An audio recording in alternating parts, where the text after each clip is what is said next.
The 2020 election cycle just keeps heating up, especially in this topsy-turvy year that we've been enduring. With all the lies that we're being faced with right now, how are we to put truth to those lies?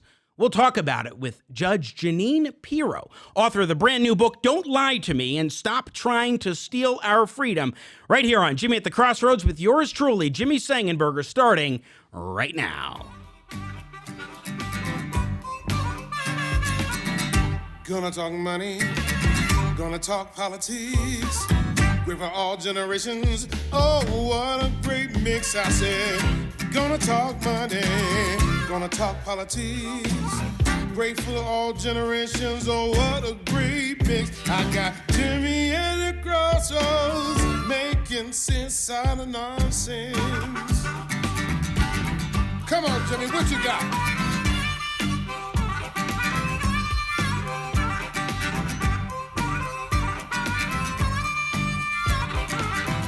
Hello, my friends, and welcome to another edition of Jimmy at the Crossroads, probably the only political talk show where you've got the host who plays harmonica himself to his own theme song. Good to be with you once again in partnership with the Washington Examiner. Thanks so much for joining us. If you have not done so already, please subscribe to the YouTube channel. And of course, follow me on Twitter at Sang Center. That's Sang with an E, not an A, Center on Twitter. And also, be sure to keep tabs on our partners at the Washington Examiner at WashingtonExaminer.com. It is so great to be with you today, once again, here on Jimmy at the Crossroads, as we do our level best to make sense out of nonsense. And today to talk with the author of a brand new book called Don't Lie to Me and Stop Trying to Steal Our Freedom. She is host of Justice with Judge Jeanine on the Fox News channel. Judge Jeanine Pirro joins us here on Jimmy at the Crossroads. Judge, welcome to the show. It's so great to have you. Well, I am so impressed with your harmonica playing. I thought that was great. I could have listened to that instead of this, but thanks so much for having me on. I appreciate it. Maybe I'll indulge you at some future point. I will tell you, Judge Ken Starr, our mutual friend, has become a friend of mine. He calls me Jimmy the Harmonica Man. Well, I love it. I love harmonicas. Great stuff. I appreciate that. Thank you very much. So I'm so excited to have you. I've watched you for years. I've interviewed you a couple times on the radio, and you have a brand new book out, which, look, this year of 2020 has been insane in every which way, and it's so hard, especially when we're being lied to day in and day out, to make heads or tails of it. Talk to us about why you wrote Don't Lie to Me and what it's about. Let's start there. Well, Don't Lie to Me and Stop Trying to Steal Our Freedoms is the third in a trilogy of books I've written, starting with Liars, Leakers, and Liberals, and then Radicals, Resistance, and Revenge, and now Don't Lie to Me. Ever since Donald Trump not went into the Oval Office, but came down that escalator in Trump Tower, the left has been determined to take him down, whether it was by the attempted coup, framing him as a Putin puppet, or trying to, not just trying, but actually getting a FISA court judge to unwittingly or in cahoots with them to spy on a candidate running for president based upon opposition research based on rumor and innuendo and bar talk paid for by Hillary Clinton. This is the most outrageous attempt by one party to take down a president. What we're seeing now is, in addition to that, we're seeing a pandemic now, which is being used as a political operation to keep us in our homes, to keep us fearful. It's being weaponized. And then we've got these protests, which are essentially, organized protests, not necessarily just for George Floyd. And when George Floyd was murdered on May 25th, all of America came together and said, never again. But Black Lives Matter, the organization, came in and started destroying or attempting to destroy our country, our belief in this country, and looting and burning, tearing down statues, hating America, setting up chop and chaz zones as though America were someplace that is horrible and needs to be taken down. So in the end, I said, let me write another book, and they literally had to pull this thing away from me as they were going to print, because every day something happens. Oh, I know. we tried very much to keep this as up to date as possible. It's loaded with footnotes. And if you're in an argument with someone on the left, buy this book. Everything is footnoted in it to argue with them. But I'm tired of what they're doing to America. It's a binary choice between darkness and lies, or truth and the opportunity that America holds. Well, in reading the book, one thing that was so striking is how distant so many of these news events seem. I mean, it seems like some things that happened in like April or May were ancient history, because we've had so much craziness that has gone on ever since then in so many different areas. And you mentioned the Black Lives Matter protests that have descended for months now into riots, and still we are seeing this kind of chaos across the country. And the most fundamental thing, and I think that this is something that speaks to your values as an attorney, as a lawyer, as a prosecutor, and someone who loves the Constitution and a judge, is this whole notion that property rights are being undermined and discounted by these thugs who don't care about individual rights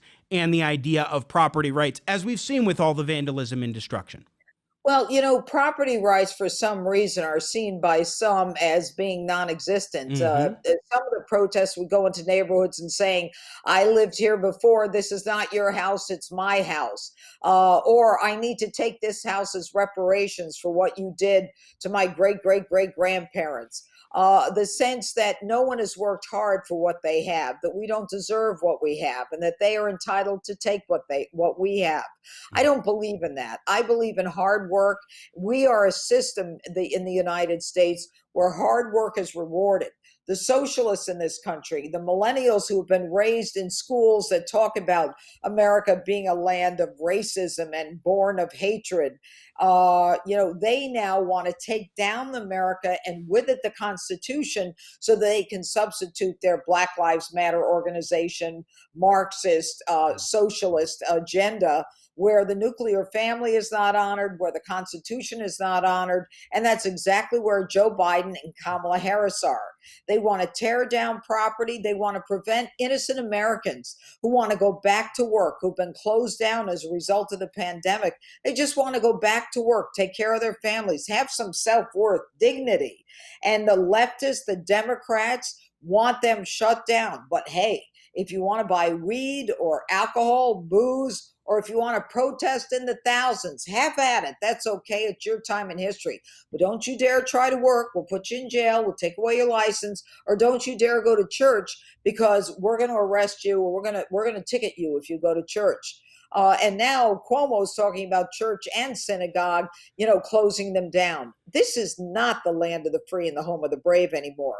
And that's why I wrote Don't Lie to Me. You've got to see the truth to what these people are doing and why their agenda is to shut us down, to keep us in our basements, open the borders, defund the police, and take away our guns. That ain't working for me. And I suspect it's not working for a lot of other people.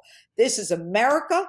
We have rights, and you can't try to use a pandemic where we know exactly what we need to do to prevent us from living free and happily. Once again, we're talking with Judge Jeanine Pirro, author of the brand new book, Don't Lie to Me and Stop Trying to Steal Our Freedom. Judge, one thing that has been top of mind for me, especially with the nomination of Judge Amy Coney Barrett to the Supreme Court, has been the way in which the Democrats are talking about this nomination process and addressing it.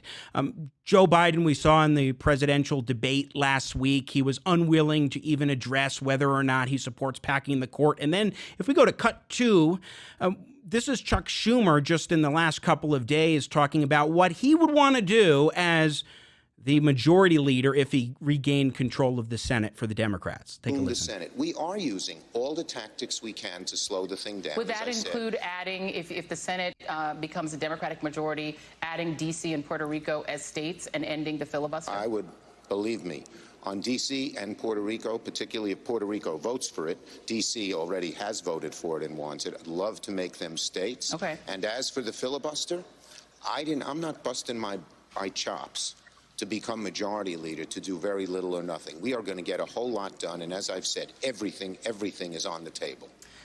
Everything is on the table, and we know that a heck of a lot of these folks on the Democratic side want to pack the court to 13 or 14 justices. Judge Jeanine, what do you make of that effort? Well, I think it's simply an effort to turn the Supreme Court into yet another legislative branch of government, albeit with men and women in black robes. Look, the Constitution doesn't identify the number of justices who should be on the Supreme Court. But what we do know is that when, FDR tried to pack the court, it was not something that was looked on very well. And everyone agrees, even Ruth Bader Ginsburg agreed when she was alive, that packing the court serves no purpose.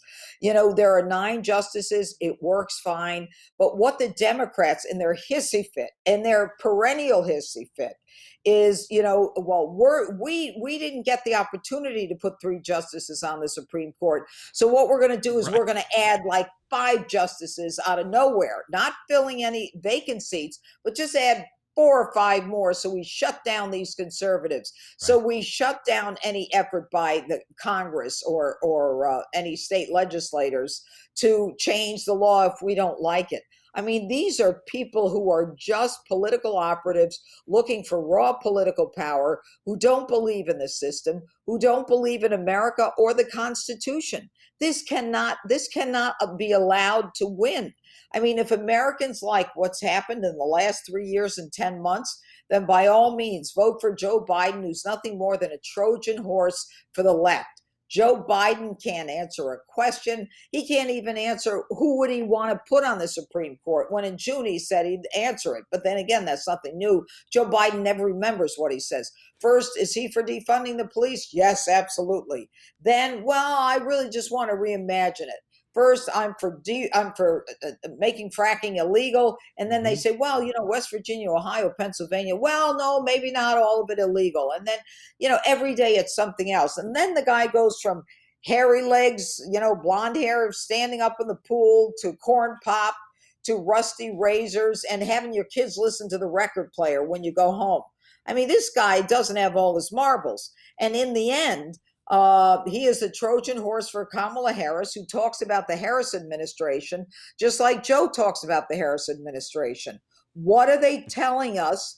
What are they saying that they're not telling us when they both talk about the Harris administration? Let's talk about something else that you really underscore in all 3 of your books, including the most recent, again, Don't Lie to Me and Stop Trying to Steal Our Freedom, and that is the effort to undermine President Trump. Of course, we've seen that sort of behind the scenes through the FBI and the Russiagate shenanigans, but also in the media. And just this week, of course, we had President Trump released from Walter Reed Medical Center, and he went on a balcony, and he gave a salute to the American people, showing that he is back at the White House. And this is how MSNBC, in Cut 1, how they characterize that appearance by the president. Around him, and that he put their lives at risk. And we haven't heard one iota of humility, sorrow, or even the faintest hint that he now understands what millions of Americans do and that he will work to protect them. You heard none of that. This is a Mussolini moment.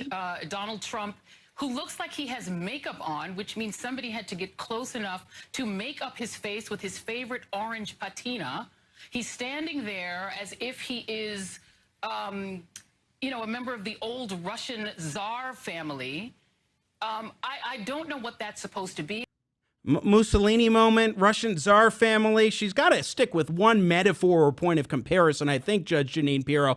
But that level of vitriol has been so striking, especially as the President of the United States continues to deal with this virus. Yeah, it is. It's disgusting, to be honest with you.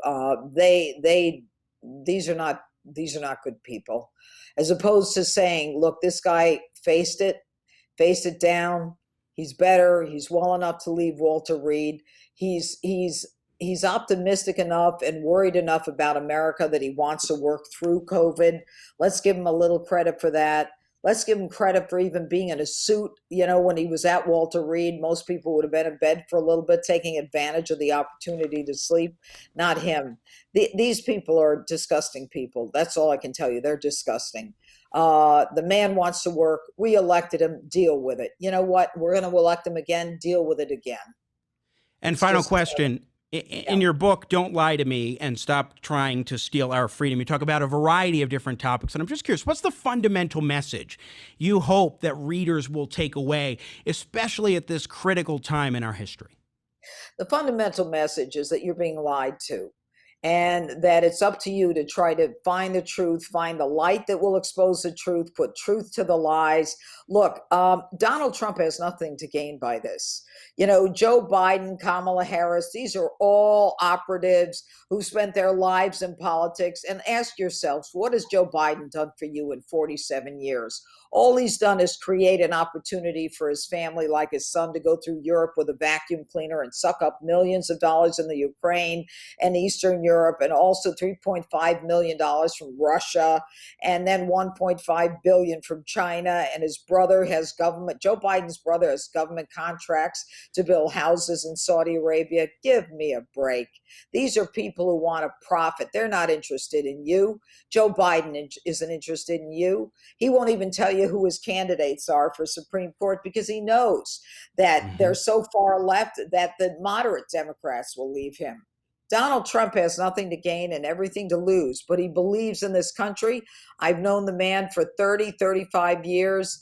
He is an all-American who gains nothing and loves this country and loves the flag. And that's who we need. We need a fighter who's willing to face down COVID and anything that comes at him. Let's put it on the screen one more time. The book is Don't Lie to Me and Stop Trying to Steal Our Freedom. The author, Judge Jeanine Pirro, host of Justice with Judge Jeanine on the Fox News channel during the weekends. And I think I should give you a proper send-off since you enjoyed the harmonic earlier.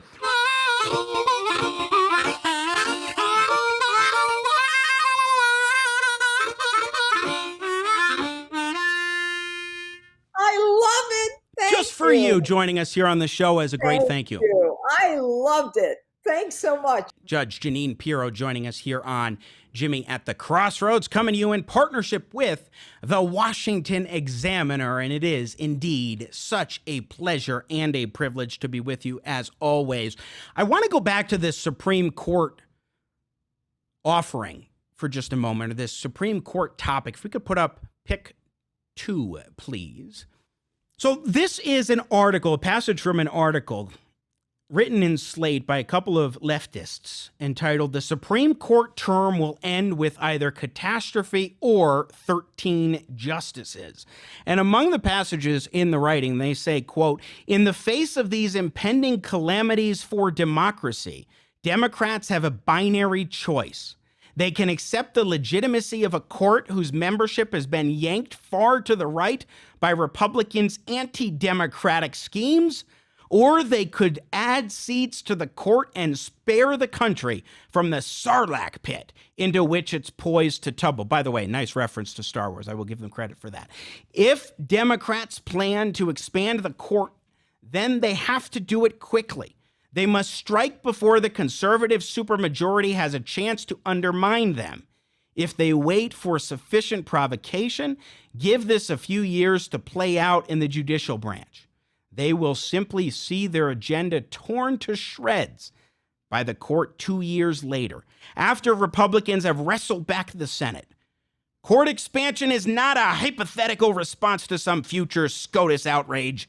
It is a proportional response to Republicans' constitutional hardball and a necessary precursor to any meaningful democratic reform. We were just talking with Judge Jeanine about this topic of the Democrats' desire to pack the court, to change it up. Yes, the Constitution has no limit on the number of judges, but it's not been since 1894 that we had a number other than 9. 1894, 126 years ago, 1884, excuse me. No, it is 1894. I was right the first time. 1894, not such 1894. 126 years ago. Have we had a different number from 9? It's been 9 ever since. Now, FDR threatened to pack the court, try and get his way. He wasn't successful, thankfully so. But now the Democrats want to do exactly that. They want to expand the number on the bench so they can appoint liberal-specific justices to shape the court in their way, in their image, and of course their goal is to legislate from the bench. And so if you read the line about proportional response to Republicans' constitutional hardball, it's nonsense. It's poppycock, as the Brits would say. The reason why it's not proportional is because it's breaking with 126 years of tradition on the Supreme Court, an institution that is not up for election and that has the kind of power that it does, but also you don't have term limits, you don't have a variety of different components to it. And for political reasons, they want to rush to completely restructure the Supreme Court of the United States. That is dangerous. Let's go to cut 3. This was Joe Biden last week at the presidential debate against President Trump, where he was pressed by moderator Chris Wallace on whether or not he would like to pack the court. And he didn't really give an answer. Are you willing to tell the American people tonight whether or not you will support either ending the filibuster or packing the court? Whatever position I take on that, that'll become the issue. The issue is the American people should speak. You should go out and vote. You're in voting now. Vote and let your senators know how strongly you feel. Vote now. Make sure you, in fact, let people know you're a senator. I'm not going to answer the question because the question is radical left. Will you shut up, man? Listen, who is on your list, Joe? He refused to answer the question, and that's because he's probably willing to do it. The Democrats want to turn Washington, D.C. into a state, which doesn't seem to fit with the Constitution's assertions about the role of the District of Columbia. They want to make Puerto Rico a state. That would give them 4 new senators in the United States Senate. And they want to pack the court with 13 or 14, up to 13 or 14 justices total. That is an extreme agenda. That is not proportional, a proportional response in any way, shape, or form. And that's the stakes of this election. And I think it's critical to note, too, the Supreme Court role and emphasis here. We've said it before.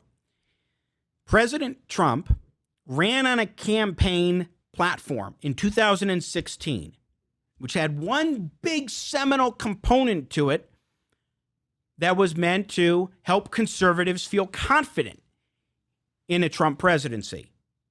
And that was the judiciary and judicial nominations, particularly but not exclusively the Supreme Court. And President Trump has vastly exceeded anybody's expectations.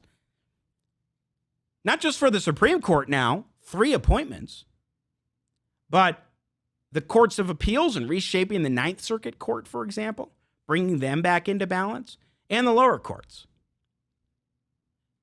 This election of 2020 underscores how it is even more important than in 2019 to be focusing on how we can advance an agenda that will restore the Constitution of the Supreme Court, that will bring back originalism and textualism and constitutionalism to the federal judiciary, and how we can ensure that individual liberty is protected and that government is kept in check in terms of its size, scope, and influence.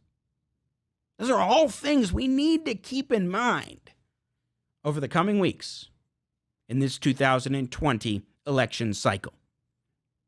And I felt that it was really important to underscore this point, which we touched on a little bit with Judge Jeanine here today.